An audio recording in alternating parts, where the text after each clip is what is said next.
All right, ladies and gentlemen, my name is Dan Lear, and welcome to the Business of Love. Woo! Hey, hold it down, y'all. Hold it down. I'm here with my co-host in business and life, Miss Jennifer Lear. Hi. All right. Packed house today, baby. Packed house. I know. Full audience. Yeah. How you feeling today? I'm feeling great. And you know what? I love the fact that you and I match like we're going on a prom date right now. I like that. Your shirt matches my dress.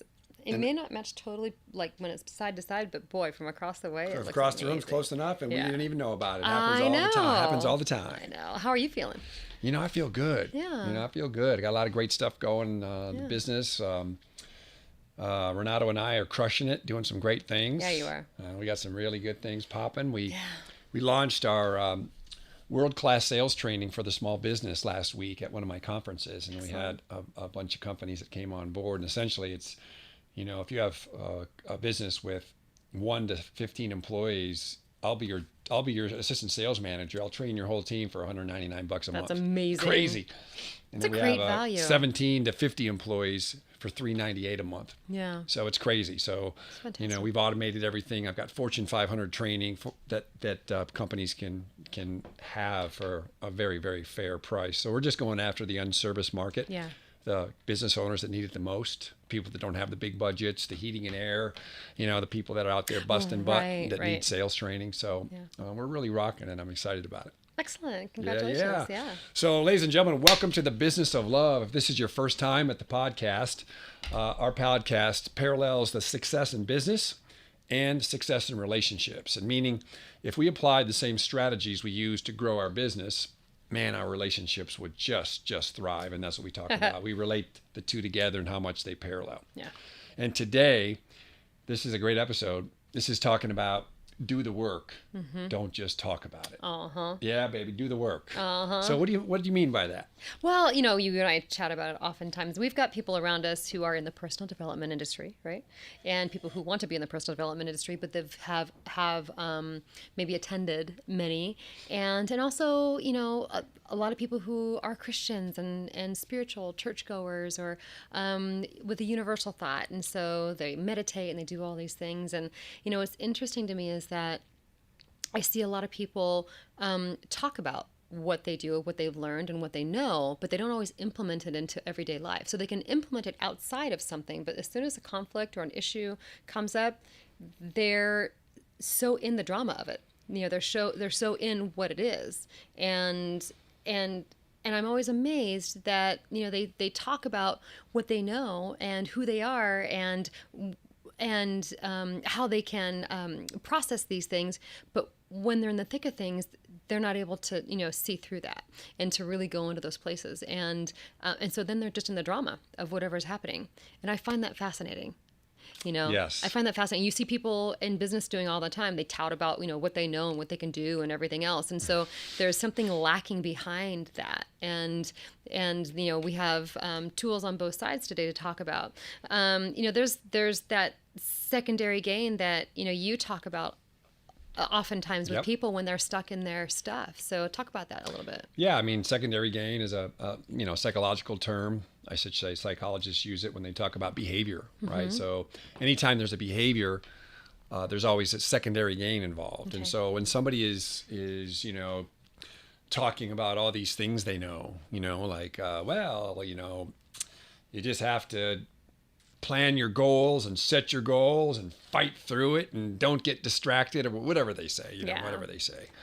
The secondary gain behind that is the fact that they get to feel like they're somebody. They get to feel like they're the all-knowing, that they have this knowledge, right? Which is great. I mean, you know, there's people that brag and people that boast and people that are more, you know, outward than some. Yeah.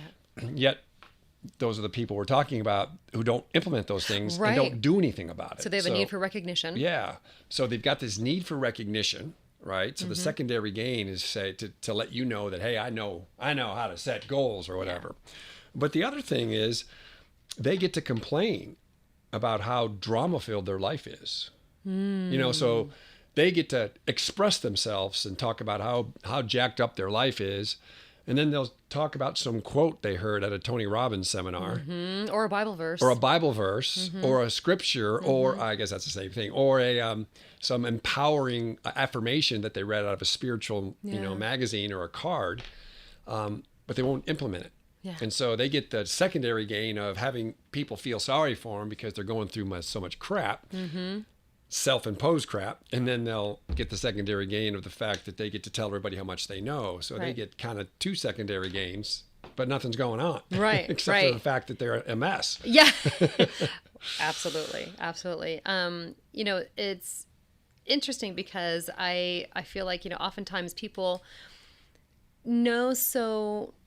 they know so much, right? We learn a lot, especially in today's world. There's all these resources for us to be able to learn and grow and have personal development, whether it's YouTube or audiobooks or or hardcover books, real books, tangible things, and people are.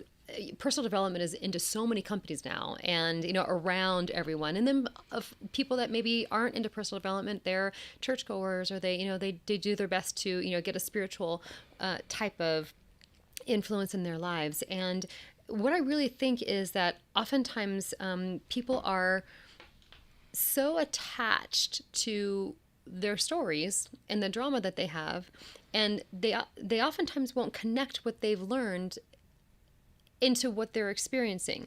So because we're creatures of habit, that it really takes us being able to stop and get out of the worry or the complaining or the drama of something and go, okay, so what do I know right now that I can use in this situation, and or what are the tools, and if it's a God thing, going back to your experiences, in church and understanding some of the teachings that, what would God do right now? What would Jesus do right now? How do I implement this right now so I'm not worried, so I'm not frustrated, so I'm not drama filled, so I'm not upset or sad or depressed, and that way you can get over it quicker as well. But you have, people are, like I said, they're such creatures of habit that they have to replace the behaviors real time, not just learn the stuff and then forget to implement it when they're actually going through whatever they're going through.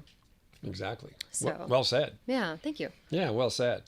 And so I don't know, I have had experience of this in a relationship. And so the problem with this person that is always saying how much they know and what they're going to do. Yeah. I think my situation was I was in a relationship with somebody. Hey, I'm going to do this. I'm going to do this. I'm going to do this. And I'm going to kick ass and I'm going to do this.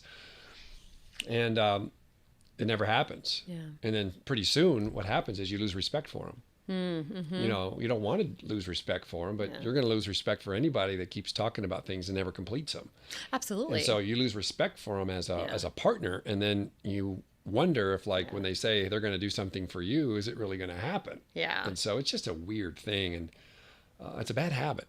Yeah, absolutely. And you have people in business that do that, right? So you have these amazing interviews with prospective candidates for the job position you have open, and they wow you in interview, and then somehow they fall short and don't actually do what they had promised or what they said they could, or somehow fall short in some way. And we've experienced this recently, Of right? course. By somebody that you hired, and it happens a lot. I was actually just talking to a colleague of mine who owns a very large bureau in the country, and he just happened to, and the last two people he hired, he had to let go because they had so much potential and were such a great interview, but they just couldn't back it up, Of course, yeah. And so interesting. People do that all over, and so a few different things. We started talking about in the beginning, people touting personal development stuff, but also, like you said, things that you are promising that you're going to do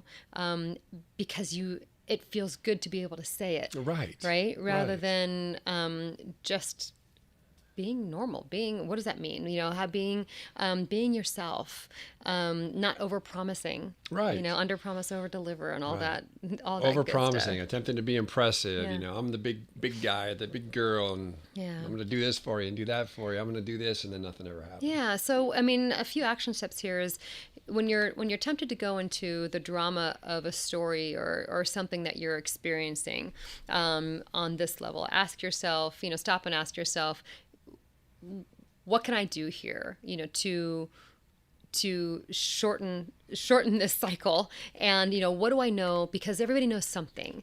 Everybody has access to information that can help them get over something. Rather than going deep into the drama or the cycle of what's happening to them, asking yourself, what can I use that will benefit me in this situation? What tools do I have in my toolbox that I can attribute to this? Sometimes it's just praying. Sometimes it's, all this personal development stuff that you might have known. Sometimes it's going into the Bible. Sometimes it's calling a pastor or a friend or somebody that maybe knows a little bit more than you, at that point. But it's doing something about it rather than touting, that you have all this information but not using it. Yeah, and I agree with that, Jennifer. But what about, I feel like those people don't even know it. They don't know that. It's just like a habit. It's a language pattern. Oh, for some of those people? Yeah, 100%. We've got a person that we know. Yeah. And he does well financially, and he tells us all the things he's going to do, and and nothing happens. Yeah. Doesn't do it. It's just a bunch of hot air. Yeah. And he's still, even though he's financially does really well, he has the need to impress people with his words and what he's going to do. And he'll tell you a whole Tony Robbins seminar. Oh, yeah. He'll tell you all about it. Oh, yeah. And yet he's still a mess. Right. Absolutely. And you're right. I don't think knows that he's doing it, because you would think he would change it if he knew. Well, I know he doesn't know it, because I actually attempted to tell him and he hung up on me. Yes, that would be the case too. But I think deep down we always know our shortcomings. We always know, unless you're completely delusional, and there are those. Yeah. But I think we always know what we truly need to do and what we're doing wrong. We just are so in the habit of it, and our need for recognition or need for a different feeling is greater than the need to change.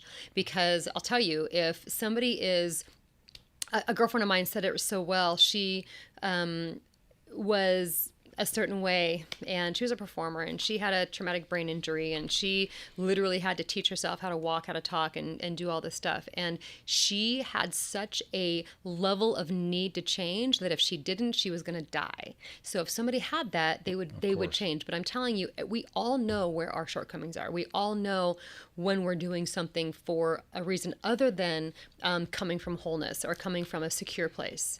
And so I believe the person you're talking about knows he's doing it, but he needs the recognition and the feeling like he's the big man on campus way more than he actually wants to not do that and just have a real conversation.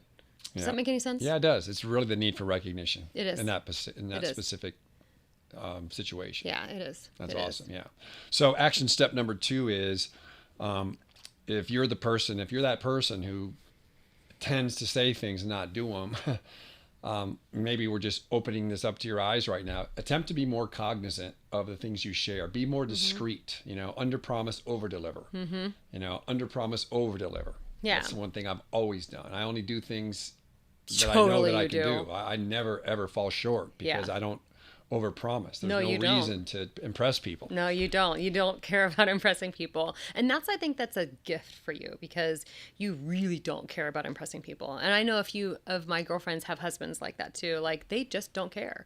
They do what they need to do and what they should do. I mean, you care about people. Of course. But you don't care about what people think of you. And so you're not going to say yes to something or promise that you're going to do something because you don't need to. You don't need that recognition. Right. And so, there's that. So I guess also kind of rewinding this a little bit just for, the listeners, if you're listening to this and you're doing some self-evaluation and you're saying, wow, maybe I do that. Take a look at, self-evaluation, do some, check up what's going on inside that brain there and see, what am I lacking there? Because is this a need for recognition? Is this why do I need this recognition? What am I not getting enough of? Yes. Why am I having a need to get this recognition from other people?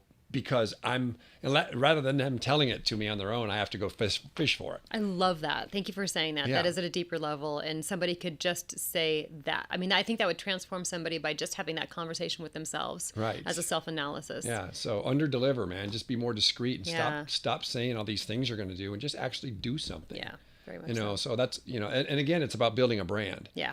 So like I have a brand with you. Yes. My brand is consistent. Yeah. My brand, if I tell you it's going to get done, it's going to get done. Yeah. You know, whether it's changing a light bulb or whatever, I'm going to get it done. And you know that. Yep.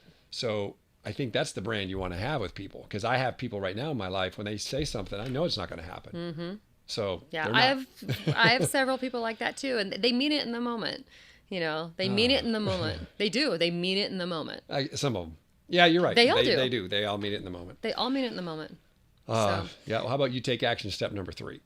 Yeah. So if you're the one to overpromise and underdeliver, start out small. If you recognize that this is a trait that you have, you know, start out small. Really go in with a what is the word? Sorry. Really go in with a meek sense of who you are, because you'd be surprised by switching that, how strong and capable people you will appear to people, because you will start to over deliver. But start out small with your promises, and start out small with what you're doing, whether this is in business or in relationships or, you know, anything else. And so, you know, really be a person of your word. I learned so long ago, I was 25 years in entertainment, and the only thing I had was my reputation. So if I promised something that I didn't deliver, I was in big trouble. And we all are, right? In any situation, in any industry. But, you know, I made sure, because this is a very small town, Las Vegas, so small, that if I was a person who didn't follow through, I would have egg on my face. And that would be really important, you know, because I needed to I built my career on my reputation. Right. I built my career on reputation, and so I think that's a big part of this. I think we kind of went a couple of different places in this podcast, but I think it's valuable nonetheless for Absolutely.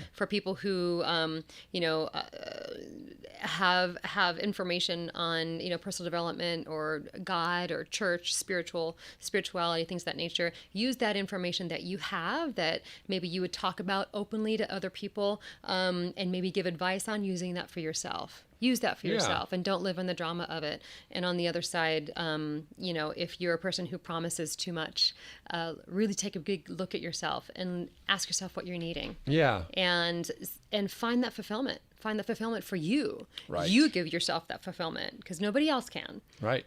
Yeah. Yeah. So I guess I'm hearing a couple things, and like I said, like one of them is that person that promises too much. You know, like I'm going to do this, I'm going to do that. And the other one is just like, you know, the person who, you know, I'm just going to use this example, that utilizes Bible verses, you know, to talk about, you know, the Lord said, have patience or whatever. You know, they read scriptures, whatever, but they're the first ones that loses their patience when something goes on at home. And so it's that whole thing about, you know, pontificating, just like talking about all the things that they learned at a Tony Robbins seminar, but then they go ahead and they yell at their wife or their husband, you know, that kind of thing. So again, it's just like the recognition of what are you speaking into existence? What are you saying? Because words mean things, and words matter. So when you're like, you know, I hear all the time, I don't hear all the time, I hear sometimes that couples complain that we don't do anything together anymore, you know, and I'll hear I'm going to take her out for a fancy dinner. I'm going to, you know, this, that, you know, hey, start out small. I mean, just go to Chipotle. Yeah. I mean, if you haven't taken her out to dinner for a while, maybe it's not even about the place. Maybe it's just some conversation and a connection. Yeah. Just get it done. Yeah. Take her out, and then next week maybe go to someplace nice. But it's not like, hey, I'm going to take you to this nice place, and then it never happens. Right. Or like you feel like you have to do it every single week. No. Right. It's not even about the nice place most of the time. It's about time alone and a connection. Yeah. I got off track there, but sorry about that. No, but it's true. I love that you brought that up. You know, I think that's, you know, we put a lot of pressure on ourselves to have to provide something, and it comes from an insecurity that we're not enough. Yep. That we're not good enough. Yep. And so we want to do more to be able to provide that. And I think it's just, you know, having a governor on that pedal, you know, and making sure that you're monitoring that.